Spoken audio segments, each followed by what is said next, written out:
مرحبا بكم. اليوم سنتحدث عن موضوع مهم جدا، وهو أن المغرب سيستضيف 7 مباريات لمنتخبات إفريقية.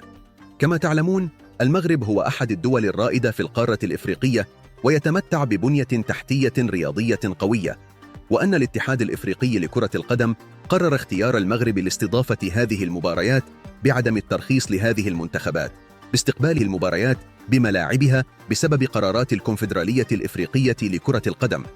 المغرب يستضيف 7 مباريات لمنتخبات إفريقيا. أعلنت الجامعة الملكية لكرة القدم عن استضافة الملاعب المغربية ل7 مباريات لمنتخبات إفريقية في تصفيات كأس العالم 2026. وحسب بلاغ لجامعة الكرة، فإن ملاعب مدينة مراكش والجديدة ووجدة وبركان وأكادير سيستقبلون في فترة التوقف الدولي شهر نوفمبر الجاري مجموعة من المباريات الدولية. وقال البلاغ: في إطار تفعيل بنود اتفاقيات الشراكة والتعاون التي تجمع الجامعة الملكية المغربية لكرة القدم ومجموعة من الاتحادات الكروية الإفريقية، وافقت الجامعة على طلب العديد من المنتخبات بإجراء مبارياتها بالمغرب.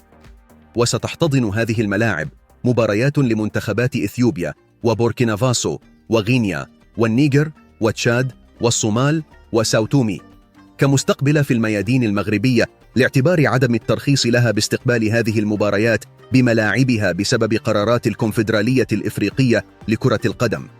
ومن المقرر أن يخوض المنتخب المغربي بدوره تصفيات المونديال أمام إريتريا يوم 16 نوفمبر القادم بالمغرب، ويوم 21 من الشهر ذاته منتخب تنزانيا بميدان هذا الأخير.